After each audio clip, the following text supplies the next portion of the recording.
Bismillahirrahmanirrahim. Assalamualaikum warahmatullahi wabarakatuh.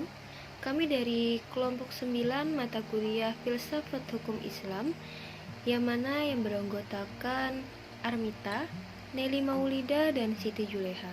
Di sini kami akan membahas mengenai hukum Islam dan perubahan sosial. Masuk pada pembahasan pertama, yaitu apa sih hukum Islam itu? Kata hukum Islam di dalam Al-Quran itu tidak akan pernah didapatkan. Akan tetapi yang biasanya digunakan adalah kata syariat Islam, hukum syara, fikih, dan syariat ataupun syara. Lalu di dalam literatur barat terdapat term Islamic law yang secara harfiah dapat disebutkan sebagai hukum Islam. Nah, di dalam penjelasan kata Islamic law ini sering ditemukan definisi keseluruhan kitab Allah yang mengatur kehidupan setiap muslim dalam segala aspeknya. Lalu dari definisi ini dapat terlihat bahwasanya hukum Islam itu mendekat kepada arti syariat Islam. Pengertian hukum Islam selanjutnya diartikan sebagai syariat Islam, yaitu sistem kaidah-kaidah yang berdasarkan kepada Al-Quran dan Sunnah Rasul mengenai tingkah laku mukallaf yang diakui dan diyakini dan mengikat semua pemeluknya. Lalu secara terminologi, Profesor Dr. Hasbi As-Siddiqi memberikan definisi bahwasanya hukum Islam yakni koleksi daya upaya pula ahli hukum untuk menetapkan syariat atas kebutuhan masyarakat. Nah, ta'rif ini lebih dekat kepada fikih, bukan kepada syariat. Lalu Profesor Dr. Ismail Muhammad Shah mengemukakan bahwasanya hukum Islam adalah seperangkat peraturan berdasarkan wahyu Allah dan sunnah Rasul tentang tingkah laku manusia mukallaf yang diakui dan diyakini berlaku dan mengikat kepada semua umat yang beragama Islam. Dengan demikian, secara sederhana dapat dikatakan bahwa hukum Islam ini adalah hukum yang berdasarkan wahyu Allah.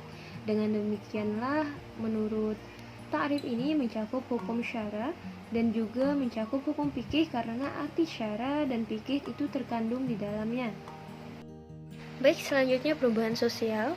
Adapun perubahan sosial yang didefinisikan oleh para ahli, yang pertama menurut Gilin mengatakan bahwasanya perubahan-perubahan sosial itu adalah suatu variasi-variasi dan cara-cara hidup yang telah diterima baik karena adanya perubahan-perubahan kondisi geografis, kebudayaan material, komposisi penduduk, ideologi, maupun karena adanya difusi ataupun penemuan-penemuan baru dalam masyarakat.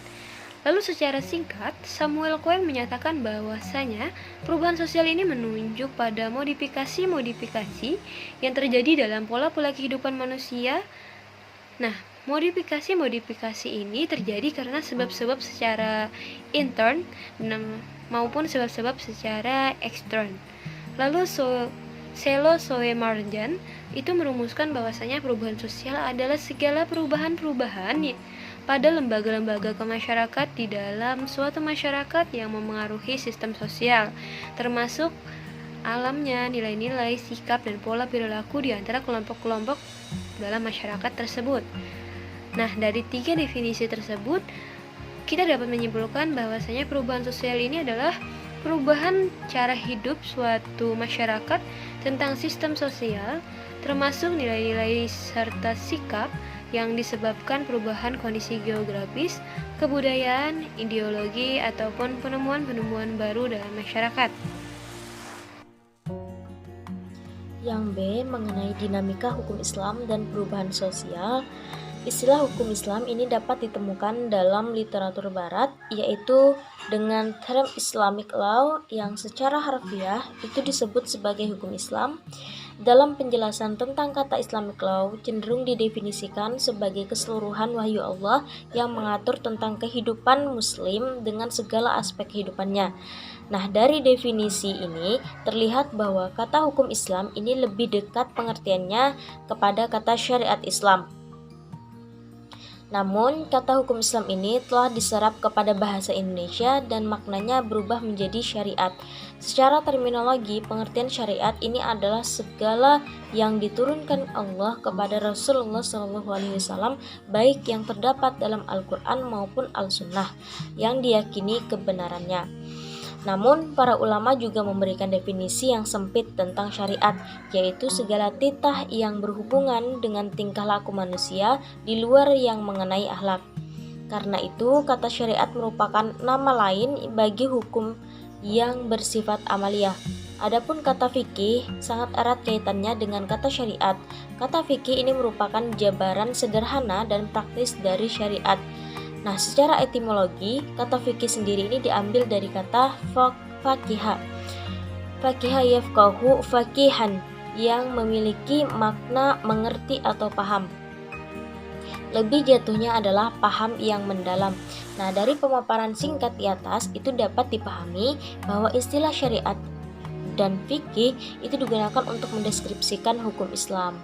Nah, ketetapan hukum Islam pada prinsipnya ada yang sudah bersifat tetap dan final, tidak menerima atau menafikan pembaruan dan perubahan.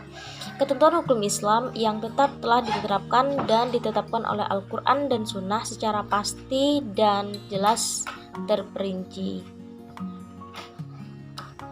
Kemudian, menurut Wilbert Moore sebagaimana yang telah dikutip oleh Robert H. Lawler, itu perubahan sosial adalah perubahan penting dari sosial struktur.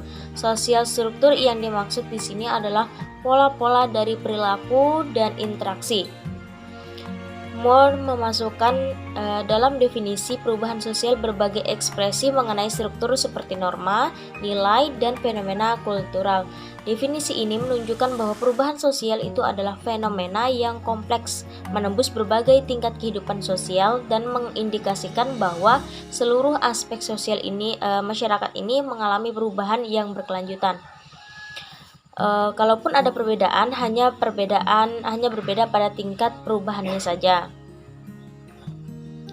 Kemudian dari definisi di atas dapat dipahami bahwa perubahan sosial ini mengacu pada perubahan tatanan sosial dalam masyarakat atau perubahan cara hidup suatu masyarakat tentang sistem sosialnya. Baik perubahan nilai-nilai, perubahan perilaku sosial, lembaga-lembaga sosial dan hubungan sosial yang disebabkan oleh perubahan kondisi geografis, kebudayaan, ideologi, ataupun pengaruh yang dapat mempengaruhi kemajuan sosial dan sistem kemasyarakatan. Nah, kemudian pada poin C, karakteristik hukum Islam akan dilanjutkan oleh teman saya. Karakteristik hukum Islam. Hukum Islam memiliki watak tertentu dan beberapa karakteristik yang membedakannya dengan berbagai macam hukum yang lain. Karakteristik tersebut ada yang memang berasal dari watak hukum itu sendiri, dan ada pula yang berasal dari proses penerapan dalam lintas sejarah menuju ridha Allah Subhanahu wa Ta'ala. Dalam hal ini, beberapa karakteristik hukum Islam yaitu 1. Sempurna, 2. Elastis, dinamis, fleksibel, dan tidak kaku, 3. Universal, 4. Sistematis, 5. Berangsur-angsur, 6. Bersifat ta'abudi dan ta'akuli. Lalu selanjutnya, eksistensi hukum Islam dan perubahan sosial. Dalam melakukan ijtihad, para sahabat tidak mengalami problem metodologis apapun karena apabila mendapatkan kesulitan dalam menyimpulkan hukum, mereka dapat langsung menanyakannya kepada Nabi. Namun, setelah Rasulullah SAW wafat, masalah-masalah baru mulai banyak bermunculan karena zaman telah berubah. Masyarakat pun mengalami perkembangan persoalan-persoalan baru, banyak yang muncul. Karena itu kita tidak boleh berdiam diri dalam menjelaskan hukum tiap-tiap hubungan itu dengan alasan bahwa para fuqaha terdahulu tidak membicarakannya, melainkan kita harus berijtihad sesuai dengan kriteria-kriteria yang ditetapkan oleh agama. Selanjutnya, makna Islam dan perubahan sosial. Pengaruh-pengaruh unsur perubahan sosial dapat menimbulkan perubahan-perubahan sosial dalam sistem pemikiran Islam, termasuk di dalamnya pembaruan hukum Islam. Pada dasarnya, pembaruan pemikiran hukum Islam hanya mengangkat aspek lokalitas dan temporalitas ajaran Islam, tanpa mengabaikan aspek universalitas dan keabadian hukum Islam itu sendiri. Tanpa adanya upaya pembaruan hukum Islam akan menimbulkan kesulitan-kesulitan dalam memasyarakatkan hukum Islam, khususnya dan ajaran Islam pada umumnya. Untuk mengawal hukum Islam tetap dinamis, responsif, dan punya adaptabilitas yang tinggi terhadap tuntutan perubahan adalah dengan cara menghidupkan dan menggairahkan kembali semangat beristihad di kalangan umat Islam. Pada posisi ini, ijtihad merupakan inner dinamik bagi lahirnya perubahan untuk mengawal cita-cita universalitas Islam sebagai sistem ajaran yang solihun lil kulli zaman wal makan. Umat Islam menyadari sepenuhnya bahwa sumber-sumber hukum normatif tekstual sangatlah terbatas jumlahnya, sementara kasus-kasus baru di bidang hukum tidak terbatas jumlahnya. Baik kawan-kawan semua, itu tadi pemaparan materi dari kelompok kami, yaitu mengenai hukum Islam dan perubahan sosial. Semoga dapat bermanfaat bagi kawan-kawan semua yang mendengarkan, dan apabila terdapat kesalahan dalam penyampaian materi pada hari ini, mohon dimaafkan. Wassalamualaikum warahmatullahi wabarakatuh.